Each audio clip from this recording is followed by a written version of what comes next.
Miss Grady's polished heels clicked a sharp, rehearsed rhythm across the squeaky linoleum, letting every child know that today's lesson was less about math and more about measuring courage under glare, and the sound echoed like a countdown in the restless silence.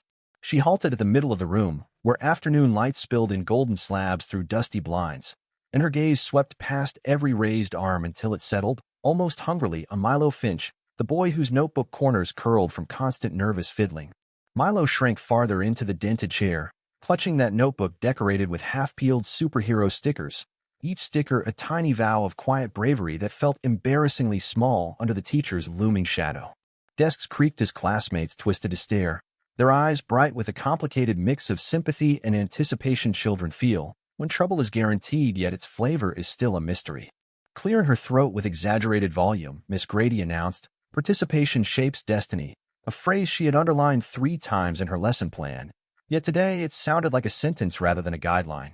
She advanced toward Milo, each deliberate step thudding a judgment into the floorboards, and the overhead projector's hum seemed suddenly loud enough to be an alarm. "Some students prefer to let others do the heavy lifting," she said, pitching her voice so the hallway might hear, while her wrist flicked open the hefty math workbook like a stage magician revealing the final act. Milo's cheeks blazed pink, his glasses slipping half an inch down his nose until they balanced precariously at the bridge, reflecting a distorted image of the swirling algebra on the nearby whiteboard. A hush settled so deep that even the dusty wall clock paused mid-tick, as if time itself wished to see what the tiny boy would do next. Ignoring every eager hand still wobbling in the air, Miss Grady drew a monstrous equation across the board, a web of parentheses, exponents, and oddly placed decimals that resembled tangled Christmas lights no one wanted to untie. She capped the marker with a triumphant snap and declared, "Since Mr. Finch refuses to join discussions, he will now guide us through this," her smile stretching thin like a rubber band about to snap. Milo's stomach lurched as if an elevator cable had snapped inside him, yet he inhaled slowly, recalling his mother's whispered mantra, "Breathe brave, speak brave, become brave." He rose, legs wobbling, while the classroom air grew warmer with every whisper curling around him like curious smoke. Miss Grady pressed the marker into his palm, the plastic surprisingly cold, and she stepped aside, inviting the room to witness either miracle or disaster. Milo peered at the symbols, their sharp angles jabbing at his thoughts, but he imagined them as puzzle pieces glowing with hidden hinges waiting to click together. A bead of sweat slid behind his ear, itching like a pesky secret, yet he straightened his spine, remembering the avalanche of library books he devoured during lunch breaks, each one another brick in a silent fortress of knowledge. "First," he murmured, almost to himself, "we simplify the inner brackets," and he began to rewrite the problem in smaller, friendlier chunks, speaking louder with every accurate stroke. The class collectively leaned forward, chairs scraping softly, because the quiet kid's voice carried a tone of gentle instruction rather than frantic guessing. Miss Grady's eyebrows inched upward, confusion elbowing aside her earlier smugness, but she folded her arms and watched, lips pressed so tightly that their color drained. Milo crafted comparisons children could feel. Fractions became slices of class pizza, variables turned into unknown comic book heroes waiting for names, and soon giggles fluttered as the math untangled under relatable images. One by one, scowls of anticipated boredom changed into expressions of cautious wonder, and pencils lifted as classmates scribbled notes they feared might vanish if they did not capture them fast enough. Milo's pulse slowed, the fear leaking away like air from a pinched balloon, leaving behind a calm steadiness that surprised him more than anyone else. He talked the way rivers flow, steady, clear, unstoppable, and each balanced equation felt like another smooth stone underfoot helping him cross the wide waters of doubt. Seconds turned into an unbroken chain of understanding, and the complicated cluster shrank to a single bold answer boxed neatly in blue ink. Milo capped the marker with a soft click, mirrored earlier but gentler, and offered it back with both hands, a tiny bow of respect toward knowledge itself rather than the doubting teacher. For a heartbeat no one moved, until a pencil dropped at the front row with a clatter, snapping everyone awake to the fact that they had just witnessed something quietly heroic. Applause erupted, not the polite flutter given after mandatory presentations, but a genuine storm of hand claps, feet thumps, and wide smiles shared like flashlight beams in a dark tent. Milo blinked at the noise, cheeks now glowing for reasons entirely different from embarrassment, and he tucked a stray strand of hair behind his ear, shy and radiant. Miss Grady, flustered, cleared her throat again, but this time the sound lacked thunder. It was more a pebble tossed into the roaring river of approval pouring toward Milo. She attempted a smile yet found it slippery, and her voice stumbled as she admitted, "Well, that was thorough," words trailing off like kite string after the kite has vanished. A grin split the face of Owen, the class joker, who yelled, "Dude, that was epic," and laughter followed, bright and celebratory rather than mocking. Even Anna, the spelling bee champion who guarded compliments like rare gems, whispered, "Nice job," and Milo nodded, feeling taller than the flagpole outside. The windows rattled as the afternoon breeze kicked up, scattering chalk dust that danced in sunbeams like golden confetti honoring newfound courage. Milo sat, the chair no longer a hiding place but a throne of sorts, while whispers of admiration fluttered around him like friendly butterflies. Miss Grady smoothed her blouse, trying to reclaim control, and reminded the class about homework, but her authority felt suddenly thin, almost transparent. Milo wrote the assignment quietly, yet his pen strokes seemed bolder, as if each letter built new pathways in his mind leading toward tomorrow's unexplored possibilities. In the back corner, his notebook rested peacefully, stickers still peeling but now shining with a little extra pride, as though the tiny heroes approved of their owner's bravery. The bell rang, a clang that usually signaled escape, but today it felt like an encore cue, releasing kids who left still buzzing about what they had learned. That voices, even small ones, can redraw the map of a room. Milo packed slowly, savoring the moment, and he noticed Miss Grady watching him with something like reluctant respect flickering in her eyes, a candle struggling against her earlier storm cloud. As he stepped into the hallway's echoing expanse, Milo smiled softly, realizing that participation isn't always loud. Sometimes it begins as a whisper that finds the perfect chance to turn into thunder. Yesterday's triumph clung to him like invisible glitter, stubborn yet oddly uplifting. Hallway whispers followed him like mischievous parrots repeating yesterday's triumph, and although most voices sounded cheering, a few carried the sharp edge of jealousy. He slid into his seat before the bell, noticing Miss Grady standing at the window, scribbling notes on a pad so furiously the pen left deep trenches in the paper. When class began, she skipped greetings and rolled a cart forward that held a tall tower of textbooks, stacked so high they wobbled with the promise of trouble, and the leaning stack groaned like a tower of Jenga bricks about to topple, daring anyone to remove a single book without disaster. "Pop quiz," she announced, voice polished to metallic shine, and the room groaned like an old ship, but Milo sat straighter, determined not to flinch. Sheets flew down each row, the air filling with the parchment rustle of looming challenge. Yet Milo's eyes widened not at the equations but at the time limit scribbled atop. 10 minutes, that tiny number mocked him, daring his brain to sprint a marathon while wearing heavy boots of pressure. Even Owen cursed under his breath, because the problems sprawled like wild vines far beyond what last night's homework had covered. Miss Grady started a large countdown timer projected onto the board, and every red second felt like a drop of hot wax falling closer to skin. Each digital tick echoed like a hammer on an anvil, forging urgency hotter with every passing second. Milo's pencil tapped the desk as he inhaled deeply, converting panic into oxygen, remembering again that puzzles favor calm minds. Instead of starting at question 1, he skimmed the entire sheet, mapping easiest routes first like a bird scouting branches before choosing a flight path. He marked quick answers on problems that mirrored yesterday's discussion, banking time for the Tangle Giants waiting later on the page. Desks around him shivered under hurried erasers, but Milo's strokes stayed measured, each answer boxed cleanly, no smudges, just confidence written in graphite. Midway, he felt Miss Grady's stare drilling a tunnel through the back of his head, yet he resisted the urge to turn. Focus, he told himself, is armor. At 5 minutes, tension thickened. He could almost slice it like cafeteria cheese, but Milo shifted strategies. Converting fractions to decimals were easier and skipping multi-choice traps until last. He pictured the clock's hand as a sword slicing problems into smaller bites he could chew quickly. The timer beeped its final 10-second warning, a shrill chirp every heartbeat. Yet Milo remained composed, answering the final question with 2 seconds to spare before dropping his pencil like a mic. Papers were collected, and the class exhaled collectively, a whoosh that fogged nearby windows. Miss Grady disappeared with the stack into the adjoining copy room, leaving the class buzzing, debate bouncing between seats about which problem had been worst. 10 minutes later she returned, clutching graded quizzes streaked with red ink, and her jaw looked tight enough to crack walnuts. The crimson marks looked almost alive, rivers of judgment flowing beside every calculation. "Most scores," she declared, "prove we need review." Yet her eyes flicked toward Milo with reluctant awe, because his paper glowed with a circled 100%. Gasps erupted like popcorn, and Milo's chest fluttered, both proud and worried, aware that his rising star might blind some people with envy. Miss Grady, still unwilling to surrender, assigned extra credit, but only to Milo. Prepare a presentation for the upcoming parent night explaining complex problem-solving to adults unfamiliar with modern math. A hush rolled across the tables like fog, heavy, quiet, and impossible to ignore, while staplers clicked in distant rooms as if forming a percussion section.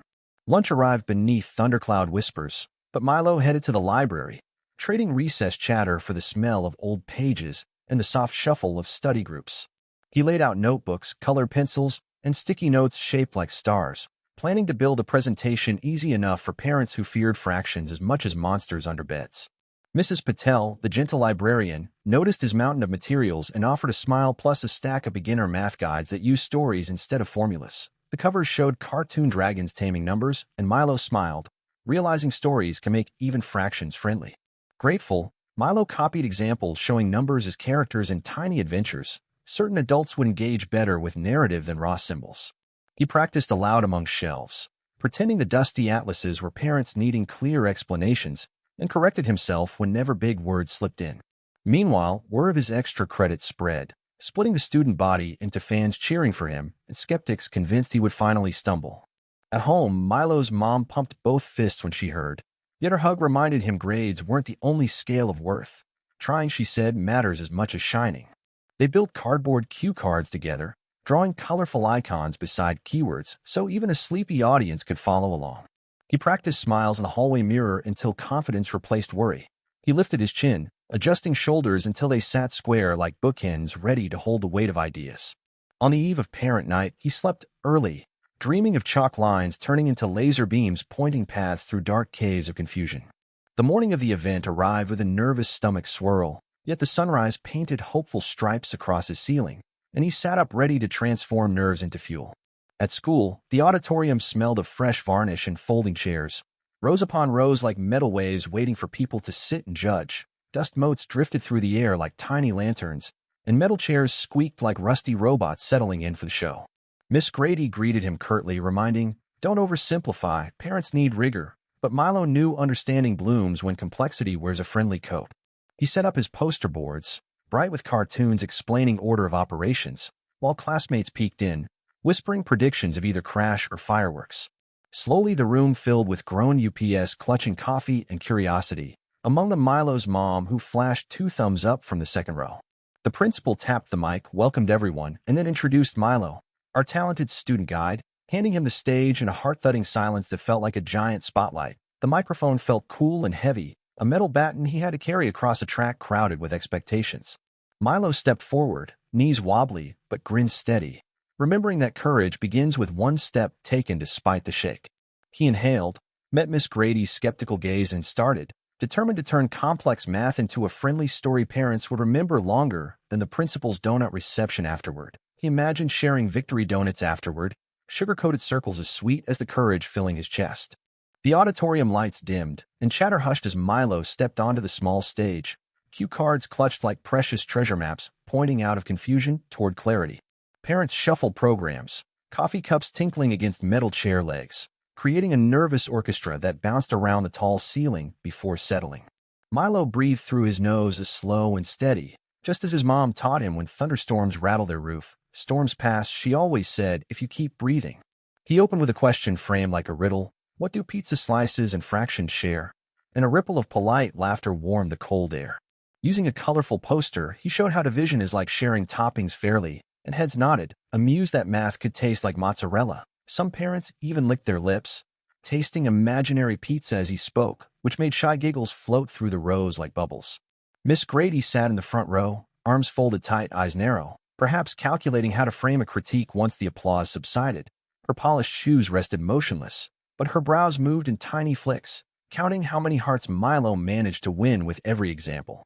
Milo shifted to order of operations, calling it the adventure trail, where parentheses are caves to explore first, exponents tall mountains next, multiplied paths, and so on until everyone reaches the treasure chest answer.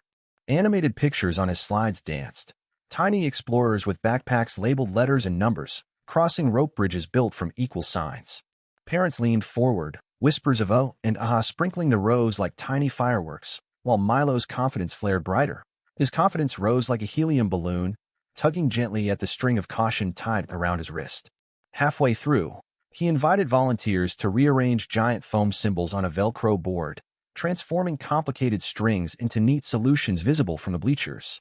Laughter rose when a dad stuck a plus sign upside down and Milo joked it had tried yoga, quickly flipping it right side up to stretch back into place. The upside-down sign wobbled, earning louder laughter that loosened stiff shoulders throughout the room like a gentle massage. Even Miss Grady cracked a thin smile, though she masked it by scribbling notes on her clipboard, pen strokes sharp as spikes. The presentation ended with thunderous applause, a standing ovation led by parents who minutes earlier dreaded math like dentist drills. The cheers pounded the walls so hard that a dusty banner from last year's spelling bee swayed, sprinkling fine powder that glittered in the stage lights. The principal shook Milo's hand, announcing the school would post his illustrated guide online for families to download, an honor that painted Milo's cheeks pink with pride. Camera flashes still spotted his vision, each burst a snapshot of an evening he would replay for years when facing difficult sums. The flashes painted bright dots across his vision, like fireflies trapped in jars, blinking encouragement in fleeting patterns. He answered simply, "Math is a story anyone can read once someone turns on the light," and scribbled the quote under his picture in the reporter's notebook. After the crowd dispersed, Miss Grady approached, heels clicking slower than usual, as though tangled in unspoken thoughts. Her heels, which once sounded like hammers, now tapped softer, almost shy, as if she worried the floor might judge her too. She managed. "Your analogies were creative," the pause before the compliment tasting like lemon, the sour-sweet taste quickly washed away by the sweeter flavor of hope crossing her guarded smile. Milo thanked her, voice polite though his heart sprinted, uncertain what came next. She handed him a permission slip to join the regional math contest team, muttering something about wasted potential if ignored, then left before he could reply. The thick paper shook in her hand, but the offer felt solid as mountain rock, proof that respect can grow from rocky soil. Milo's mom squealed, hugging him so tightly his glasses fogged, and promised ice cream bigger than the permission slip as celebration. That night, social media buzzed. The school's page posted a video of Milo's foam symbol demo, garnering likes faster than popcorn pops. Comments piled so fast that his phone buzzed non-stop, a tiny drum of excitement that played until the battery begged for rest. Classmates commented emojis of rocket ships and star eyes, and Milo scrolled them all, feeling lighter than helium, yet aware tomorrow might bring new tests. Sure enough, the next morning Miss Grady announced their class would host a live demonstration for the school board the following week, and she appointed Milo as lead presenter. Milo accepted the responsibility with a determined nod, the nod heavy with duty yet light with possibility, like a kite string tugging him toward a bright sky. Some students groaned at extra work, but many, inspired, volunteered for roles: prop builders, slide creators, music techs, turning the project into a small production. Milo organized teams with checklists borrowed from his mom's event planning binder, assigning clear tasks. Owen on humorous examples, Anna on spelling banners, and Sam on timing playlists. He taped bright stars next to every completed task, turning the checklist into a night sky of progress that everyone admired. He saw shyness melt into eagerness like ice cream under summer sun, a delicious transformation. He watched eyes brighten, chins lift, and voices gain color, as if courage were paint splashed across a blank canvas. During rehearsal breaks, students quizzed Milo on methods, and he answered patiently, noticing how teaching others reinforced his own understanding like doubling a knot. Each knot of new understanding tied tighter, strengthening the rope of teamwork so no one felt alone on the climb. The cycle of teaching each other spun faster, a merry-go-round powered by shared discovery and laughter. Miss Grady's lips twitched upward more often now, though she coughed whenever anyone pointed it out. Pretending dust made her grin fade, the pretend cough fooled no one, and a ripple of secret smiles spread every time the corner of her mouth betrayed her pride. One afternoon she asked Milo to stay behind, her voice surprisingly gentle, and walked him through advanced equations he hadn't studied, a private lesson she claimed just in case for the contest. Milo's brain fizzed like soda when Miss Grady revealed the secret equations, amazed that learning could taste so fizzy and fun. The symbols looked like secret constellations she trusted him to read, and the gesture felt like passing a torch. She replied, "I underestimated you," words small yet weighty, like pebbles that start an avalanche of change. Her simple confession echoed in the quiet room, rolling like a marble that knocks over rows of hidden dominoes labeled change. Milo replied, "Sometimes silence is just thinking out loud on the inside," and Miss Grady nodded, absorbing the idea. She tucked a loose hair behind her ear, as if tidying thoughts she once kept messy, and Milo's words glowed brighter than the classroom lights. The announcement traveled through chat groups faster than gossip about cafeteria pizza upgrades, spreading anticipation to every classroom. Barely a week after the triumphant showcase, the regional math contest loomed, hosted in a cavernous civic center whose glass atrium shimmered like a crystal palace in the spring sun. Teams from dozens of schools milled about, jerseys and matching t-shirts, creating a kaleidoscope of color as students swapped pins and sized up potential rivals. Milo, wearing a simple badge with his name and a tiny superhero sticker, tried to calm his jangling nerves by humming the tune Sam had used for slide cues. He timed each transition to the second, knowing that attention spans could skid off the track if left even a moment unsupported. Miss Grady, now the official coach, distributed practice sheets filled with brain twisters, performer sternness tempered into focused encouragement. Her pen rarely paused, yet her eyes softened when teamwork solved problems faster than any lecture could, teaching her a fresh lesson about student agency. The contest followed a relay format, 4 rounds, each more complex, with members passing solved answers like torches to the next teammate. Milo drew anchor position, responsible for the last and hardest problem, a role equal parts honor and pressure. Before the first buzzer, he exchanged fist bumps with teammates, Anna muttering a spelling rhyme to steady her shaking hands. Round 1 breezed by. Owen cracked jokes between calculations, turning tension into laughter that spread to neighboring tables. The jokes about misbehaving decimals and runaway fractions ricocheting between teams and softening even stern judges behind their clipboards. Scores flashed across giant screens. Their school leapt into an early lead, and Miss Grady's eyes sparkled, mirroring stage lights overhead. During the break before round 3, a competitor from Riverview Prep accidentally spilled orange soda across Milo's notes, the sticky liquid threatening to erase hours of strategy. Gasps rose, but Milo merely nodded, thanking the boy for the lesson in adaptability, while blotting the mess with paper towels as teammates rewrote formulas from memory. He rewrote key formulas from memory, pen gliding as quickly as soda dripped, proving preparedness lives inside the mind, not the paper. Miss Grady watched, jaw tightening, yet she offered no scold, understanding Milo handled sabotage with more grace than any adult could teach. The final round began.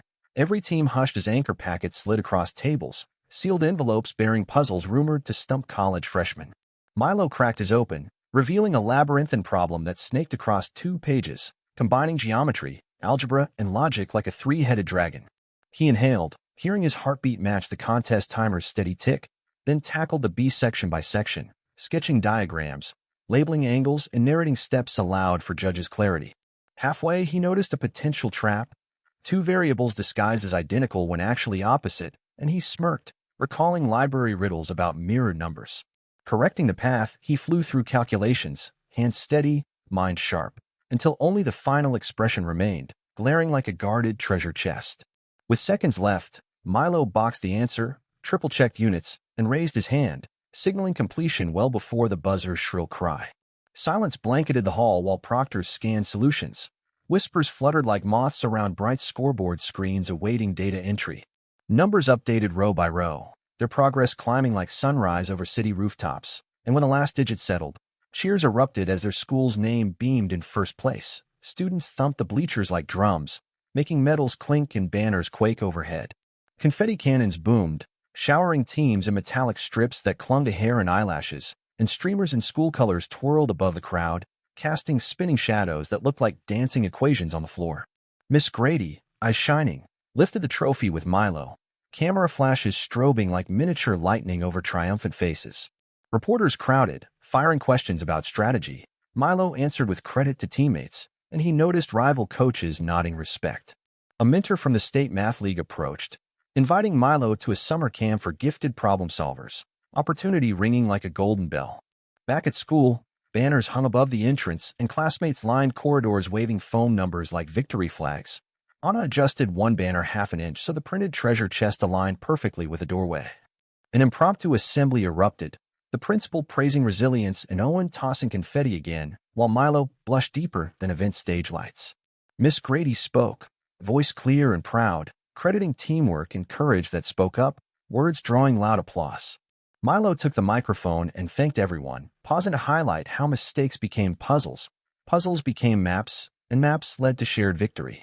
He sprinkled brief pauses for laughter, letting anticipation build before dropping solutions with flourish, much like magicians reveal doves from silk scarves. His voice rang clear as a bell, proving math can sing when given a melody of meaning. Afterward, Miss Grady handed Milo an envelope, an invitation to speak at a statewide educators conference, saying, "Leadership suits you." Milo's heart leapt, but he replied modestly, "It suits all of us who choose to listen first," earning nods from teachers lining the gym walls. Preparing for the conference, Milo met with Miss Grady after school, drafting stories that turned quadratic equations into moonlit adventures. Spotlights spiraled gently as they exchanged markers, drawing luminous circles that framed their high five at the finish.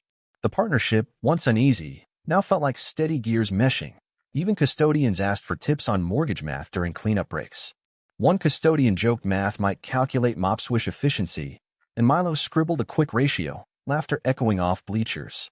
Posters announcing the upcoming talk joined sports banners, their bright edges fluttering like excited hands waving everyone forward. Local papers dubbed Milo the Quiet Thunder, and interviews poured in, each one a new puzzle of words to simplify for broad audiences. Milo kept evenings for solitude, writing reflections by his bedroom window, moonlight painting notebook pages silver. Miss Grady gifted him a fresh notebook embossed with a tiny thunderbolt, saying, "For all the storms you'll calm," and Milo smiled, feeling the weight of possibility balanced by support. As spring wove into summer, opportunity after opportunity opened wide, and Milo realized courage, once a whisper, had grown into a voice strong enough to carry countless others across strange, exhilarating equations. The statewide educators' conference bustled like a hive when Milo arrived, banners fluttering overhead and teachers buzzing about workshops on coding robots and storytelling math. He clutched his Thunderbolt notebook, its blank pages waiting for fresh victories, while Miss Grady adjusted her sunrise blazer and offered a thumbs up she once reserved for perfect attendance charts. Their presentation room gleamed with folding chair rows, a projector, and tables piled high with foam symbols carefully repainted by Anna so colors popped even under fluorescent light. Owen, invited as tech helper, connected cables and joked that wires were numbers in disguise, and for once Miss Grady laughed instead of shushing him. He even spun away a cable tangle with a grin. Moments before showtime, a power surge flickered the lights, and the projector screen went blank, turning confident whispers into anxious silence. He pictured his mom's calm smile and felt steady drums replace jittery nerves, and with that heartbeat rhythm, he welcomed the challenge instead of fearing it. He asked the audience to open phone flashlights, turning the dark room into a sea of tiny stars, then began speaking without slides. Using only his voice, he painted fractions as pizza parties and exponents as mountain hikes, and teachers nodded in the soft foam-like glow. 5 minutes later, the power hummed back, but no one noticed because Milo's tail glowed brighter than any screen. Someone whispered it beat every slideshow that day. Owen signaled the projector was ready, yet Milo chose to continue the low-tech adventure he had improvised. Volunteers formed living equations that melted into a single shining answer, proving math is a team sport when pride steps aside. Teachers giggled when a tall principal played a plus sign beside a shy librarian shaped like a parenthesis, numbers parting like polite crowds. Miss Grady narrated with Milo, explaining math and everyday chores so even the caterer carrying lemonade paused to listen. Applause swelled, and Milo paused so gratitude could settle like chalk dust after a clean swipe. The clapping felt like warm rain on dry ground, promising growth wherever courage took root. Near the end, he invited attendees to write math fears on sticky notes, building a collage monster on the wall and vowing to defeat it together. They read fears, decimals, long division, word problems, and Milo offered one clear trick per terror, shrinking the collage like a deflating balloon. When the last sticky fell, the wall showed only bright paint and possibility, and cheer rippled from front row to doorway, sticky fear shrinking under laughter's warm light. The session overran its slot, so organizers hung signs extending time, halls redirecting traffic like streams toward a bright river of curiosity. Comment cards piled like snowfall, many praising the starlight opening and the bravery of teaching without technology. A veteran teacher wrote that Milo's quiet thunder reminded her why she began teaching 30 years ago, and the note made Miss Grady sniffle discreetly. After lunch, Milo joined a student leadership panel beside robotics captains and a debate champ who spoke faster than calculators compute. Asked for advice, Milo said, "Listen first, speak second, but always speak," and pens scribbled his words as though they were test answers. Reporters circled again, microphones flashing red dots. Milo answered with stories simple for sixth graders yet rich for superintendents. A university professor offered him a summer mentorship in educational game design, planting a seed of college dreams he had never dared water before. Miss Grady nudged his shoulder, whispering that seeds grow best when shared, and announced she would start a lunchtime math club with Milo as co-advisor. The conference closed with an award ceremony, Milo's session 1, most engaging, and he accepted a glass plaque shaped like an open book whose pages turn into numbers. Back at school, the plaque entered the library case, sparkling beside sports and spelling trophies, proving math could shine too. Milo's classmates crowded the case, reflections of wide eyes mixing with the glass until it looked like hope itself watched from behind, confetti from Owen drifting down like bright snowflakes. Inspired classmates suggested turning the next science fair into a math-science crossover, with cupcake ratios and drone vectors popping like corn before the bell. That evening, Milo opened his notebook by the window, moonlight silvering pages, and wrote a list titled Ways to Light Dark Rooms. The list glowed under his lamp, each item a tiny lighthouse. He filled lines with acts, share pizza fractions, turn fear into puzzles, let others hold symbols, and added a note that light is strongest when shared from many sources. He underlined his new motto 3 times, pass the torch instead of guarding it, imagining it painted across classroom walls. The next day, Miss Grady returned the notebook with a sticky note saying, "Torch received, sending sparks back," underlined by a tiny drawn lightning bolt. The initiative promised shy learners a safe place to practice, like seedlings sprouting in a greenhouse before facing open sky. The superintendent predicted it would double math confidence in 1 semester. Cheers rolled across bleachers, and Milo waved shyly, realizing leadership sometimes means simply showing up with a smile. That afternoon, Milo and Miss Grady drafted a sign-up sheet, and volunteers queued so long extra paper had to be taped below. As lockers slammed and buses honked, Milo realized courage was now a bridge others could cross whenever voices felt small, and he vowed to keep it strong. He slid his notebook into his backpack beside the plaque, feeling heavier with duty and lighter with hope, paradox that made him grin. Outside, warm wind rattled new leaves, spiraling like the golden ratio hidden in sunflower seeds. He stepped onto the bus, waving to friends and teachers, confident that wherever equations twisted next he carried enough light to untangle them, wheels humming softly as the city rolled by. Summer break began with a bright banner outside the school that read "Math Lights the Way," and Milo felt proud seeing his brainstorm flutter in the June breeze. The flap made the banner clap softly, as though cheering each new learner arriving early. Even though classes were out, the new lunchtime math club met twice a week in the library, turning quiet rows of books into lively workshops filled with laughter and the soft scratch of pencils. Miss Grady unlocked the doors early, carrying boxes of dice, measuring tapes, and colored chalk, tools she once stored away, but now viewed as keys to unlocking curiosity. Milo arrived with a backpack stuffed with worksheets he had designed on graph paper, each turning chores like planting flowers or planning picnics into simple math quests. The first meeting drew 20 students, some confident, many shy, and Milo asked everyone to share one favorite hobby, proving numbers connect to soccer goals and cake recipes alike. A boy named Javid whispered he hated fractions, so Milo handed him a paper pizza to slice for imaginary friends, and Javid later asked for extra toppings, proving multiplication works deliciously. Anna climbed a footstool and hung a progress chart shaped like a rocket.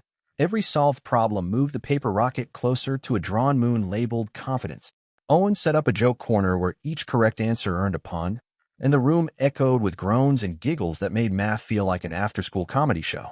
Sam ran a stopwatch during timed challenges, chanting encouragement so quickly that the numbers on screen seemed to sprint just to keep up with his voice. By the second week, attendance doubled, and extra chairs were borrowed from the art room, their paint-splattered seats adding rainbow splashes to the growing galaxy of ideas. The superintendent visited, surprised to find students at school during vacation, and stayed long enough to match decimals to money values at a pretend lemonade stand. She even dropped her clipboard when she went around. She left promising a small grant for supplies, but later budget meetings trimmed the amount, threatening the club's plan to buy new calculators and poster boards. Yet no one let hope hit the ground. Miss Grady frowned at the email, then looked at Milo, whose eyes already flickered with solutions faster than worries could bloom. He suggested a community math fair in the town park, offering games for all ages and accepting gently used supplies as entry tickets instead of cash, an idea parents loved because kindness hides in junk drawers. Flyers designed by the art club were stapled to lampposts and grocery bags, while the friendly dog wearing a bandana carried extra copies around the park, tail wagging like an exclamation mark. Milo scripted kid-friendly social posts, and classmates filmed short videos showing how algebra helps slice watermelons evenly at picnics. The clips gained likes as quickly as popcorn pops. Within days, the event page topped 500 interested clicks, and a bakery promised sprinkle-covered donuts shaped like division signs. The night before the fair, clouds gathered, but Milo packed flashlights and taped plastic sheets over game boards, turning raindrops into bouncing counters for chance lessons. Saturday morning, volunteers arrived in ponchos decorated with dancing numbers. The squeaks when they waved sounded like rubber ducks in a math bath.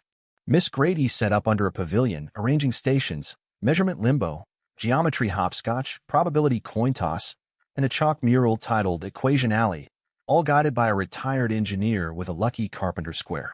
Milo greeted visitors with a treasure hunt map, arrows guiding families from one puzzle to the next, collecting sticker gems that some parents wore as pretend earrings. At noon, the clouds parted, sunlight spilling like congratulations, while a balloon artist twisted numbers into animal shapes that squeaked in colorful protest.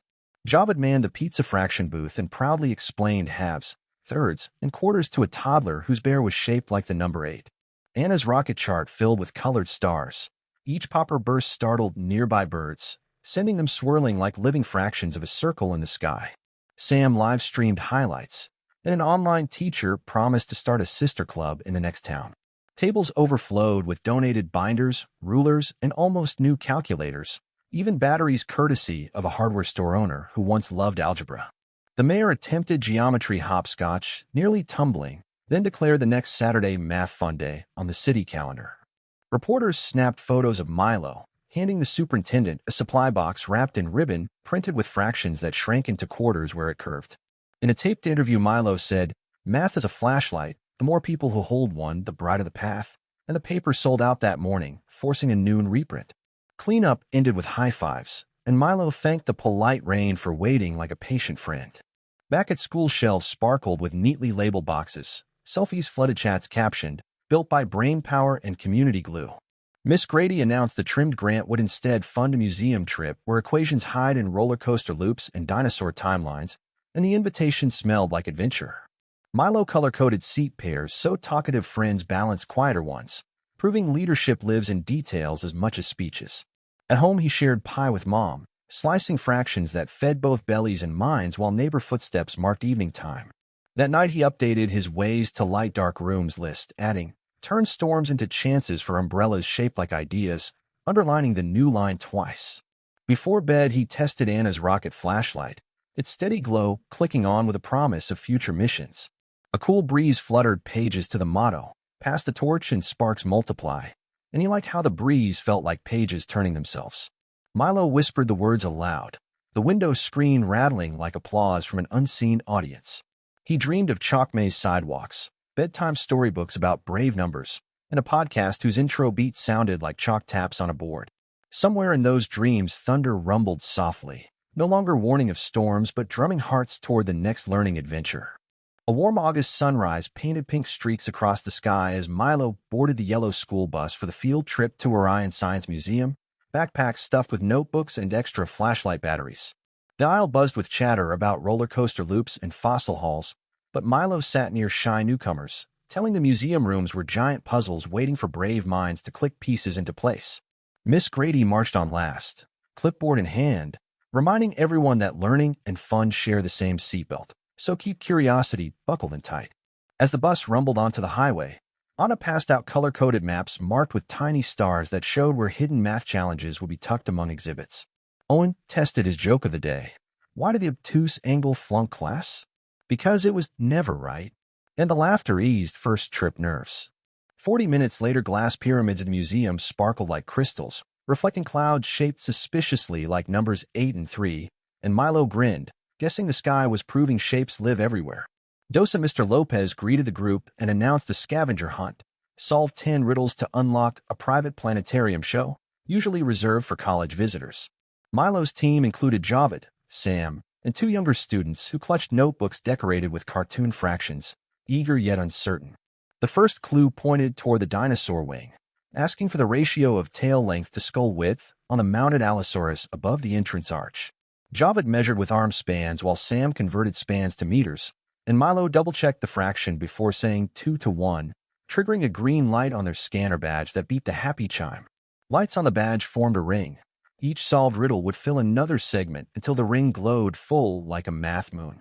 Next clue, count how many triangular panels formed one side of the glass pyramid roof. Anna used symmetry from a scaffold reflection to have counting time. The shy newcomers multiplied panel rows on sticky notes, and Milo whispered that multiplication tables were superhero sidekicks ready to save the day when numbers looked scary. In the physics hall, a giant pendulum knocked metal pins every 15 minutes. The clue required predicting which pin would fall at exactly 2 p.m. Milo explained pendulum precession like a slow clock using Earth as a table, and the group calculated arcs until the answer clicked moments before the pin toppled. Between rooms, Owen entertained a crowd with probability card tricks. Proving decks are portable sample spaces waiting for hypotheses to shuffle out.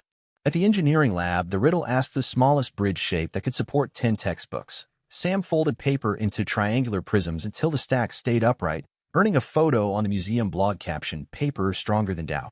Halfway through the hunt, the ring badge glowed 5 segments, and Mr. Lopez hinted the remaining clues hid in the museum's most silent place. Javad guessed the library, Milo guessed the planetarium lobby, but Anna pointed to the sound science exhibit's quiet chamber, a foam-lined room that swallowed echoes like snacks. Inside the hush, they could hear heartbeats. The clue asked for the average beats per minute if teammates counted 72, 75, 78, and 75 in a minute. The younger students added, divided, and proudly announced 75, lighting the 6th badge segment and earning high fives that echoed only in their chests. Clue 7 involved weightlessness math beside a microgravity simulator. They calculated how much a 60-kilogram mass would weigh on Mars and entered about 22 kilograms, earning another flash of green. Suddenly, museum lights blinked, and a voice reported a storm approaching, asking guests to remain inside until lightning risk passed, while Sam logged wind spikes on his tablet. Owen joked, Adventure Brains activated, and pretended to broadcast live weather updates, predicting snack breaks with a 90% chance of cookies. Clue 8 led to the energy exhibit where a hand crank powered a light bulb. They had to find the ratio of turns to seconds for 10 watts of output. Taking turns, they spun the crank, counted seconds, and graphed data until Milo spotted a linear pattern and solved the ratio, earning the 8th green segment. Thunder shook glass walls. Docents guided visitors inward, and Miss Grady calmly texted parents that students were treating the weather like another pop quiz to ace. Clue 9 unlocked after they entered a service stairwell, leading to a sheltered rooftop greenhouse. Sensors confirmed it was safe despite the drumming rain overhead. There they measured temperature drop per meter in a hydroponic tower, plotted points, and read the slope that filled the 9th badge panel. Rain tapped like dozens of calculators while Milo explained linear regression in words simple enough for the youngest teammate to retell. Badge now showed 9 panels, 1 left, and the timer displayed 8 minutes when power flickered again, casting halls in red emergency light. Final clue flashed, find the silent thunder that maps the sky with numbers. Lightning flickered behind skylights like camera flashes, urging them toward the planetarium dome where silent images thunder across darkness with starlit numbers. They raced downstairs and reached locked doors guarded by a keypad, needing a 4-digit code from an on-screen equation. Equation 225 divided by 260 plus 5 almost equals 5.865, so they entered 5865. The keypad accepted and doors slid open to a dim dome. Mr. Lopez awaited, impressed. He pressed a button that filled their badge circle and launched swirling galaxies across the ceiling. The narrator lowered volume, so outside thunder became a drumbeat soundtrack, and galaxies spiraled in sync, turning worry into cosmic music. Milo imagined each flash charging ideas like batteries, storing energy for future club meetings where kids would light rooms with laughter and logic. After the show, Mr. Lopez presented a silver pin shaped like a flashlight merging with a comet, honoring teamwork and courage under pressure. Milo pinned it beside his superhero sticker, realizing every adventure stretched the quiet thunder inside him, making room for more voices to rise and shine with his own.